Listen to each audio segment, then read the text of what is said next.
Masuk dalam hutan nak pergi cari cacing nak ngai. Babi ni kejar di kengga lari. Langgar kita melambung gitu. Babi natang babi. Nampak tak? Babi tu paling memang ke babi. Dia lari. Nah. Jadi kena atas punggung rasa senok punggung-punggung. Faham tak? Tengok tak lekat pun. Tak wajib basuh. Maknanya tidak ada benda daripada tubuh dia kena pada badan. Kena faham baik. Biasa bila ada kena, bila ada hitam tu lekat, merah tu lekat, air liur tu lekat, air darah dia lekat, bulunya lekat, baru wajib basuh. Nah. Nah, dia ada layar belaka di akhirat kaki. Kita balik awal. Layar para malaikat. Nampak? Lain dia buat lari peti sejuk. Faham tak? Baru kita tangan kayu dua-dua, kita balik tu 4 ekor kucing duk tolak mesin basuh. Faham tak? Nah. Kucing hitam 2 ekor pegang kau depan, belakang kucing belong. Faham tak? Duk tolak. Kita tu nak tahu dia bunyi dapur Tengok kucing 4 ekor nak bahan mesin basuh. Faham tak? Topik luar tengok sewa peng dah sekarang. Faham tak? Biar kucing belang. Duk tunggu. Baru kita tangga kayu mana sabah tak? Ni akal. Ada seorang laki-laki dia semayang, dia tengok saya. Barangkali dia terkejut duduk sebelah dia. Dia tua dah. Saya duduk sini, belah kanan dia kiri. Rakaat pertama dia tengok. Macam tu sekali. Saya pun tak ada pahala dah itu. Dan rakaat ketiga dia tengok lagi. Saya ingat dia buat macam ni, tapi tak buatlah, saya diam. Dua-dua tak ada pahala. Dah. Jangan tengok atas bawah kiri kanan. Hukumnya makruh. Malaikat ada hajat, boleh memandang. Saya guna gambar ustaz buat profile picture Facebook, boleh atau tidak?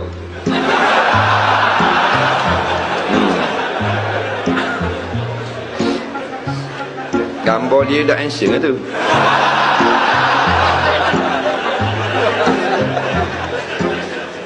Yang awalnya tak ada masalah. Kita guna gambar orang tak ada masalah. Tuang dia bagi tak ada masalah.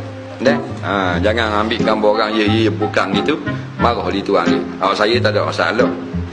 Pasal saya ambil kat mana pun handsome lama. Dah tunggu mu puji, mudah puji.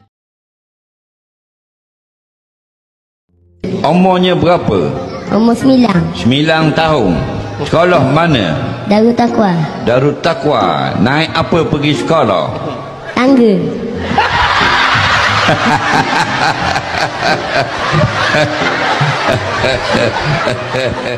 Alah jeng. Tapi kalau bini kita boleh cerai, kita tengok lambat balik aku cerai kau. Lambat bagi duit aku cerai kau. Sehari 15 kali. Lepas sembahyang asar, duk bila mendengung atas tangga. Rumah kata, apa pasal duk bila nampak lain mendengung. Aku nak cerai pula. Dia kata cerai pula. Cerai pula. Sebab apa? Aku pergi tahlil lambat sikit. Tuan Imam tu baca panjang doa. Jadi balik pukul 10, aku kat pukul 11 baru balik. Pijak pintu je aku cerai. Tu dia. Berapa dah? Kali ikut semalam ni yang kali ke 700.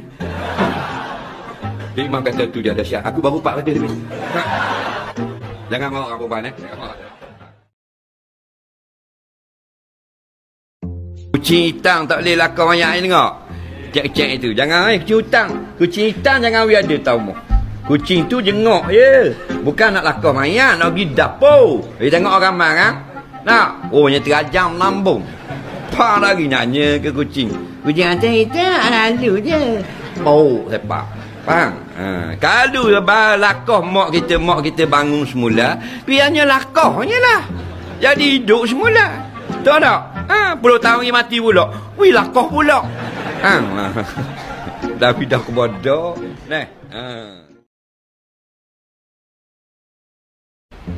Nak tupang rumah mertua malam pengantin. Malam ganti dengan malam pertama, malam Jumaat pula. Nah. Dia tahu dah dia tu maknanya waswas. Menantu. Masuk pukul 4 pagi masuk bilik air. Pukul 4 tu sahaja aku mandi hadas yang besar 3 rakaat kerana Allah Taala. Dah. Memang bodoh dah menantu.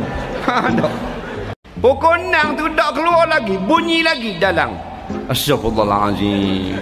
Bismillahirrahmanirrahim. Qul a'udzu birabbin nas, malikin nas. Ila minta jauh dah pula. Ayah mertua nak mandi junub. Pukul 6.30 menantu dak keluar lagi. Lala ketuk, "Woi. Bongok." Bila nak selesai? Ayah pun nak mandi juga. Ayah junub. Pukul 7.40 jemaah subuh beramai-ramai. Siap mandi junub, menantu semua sekali. Allahumma hadina fi man hadait. Bodoh belaka.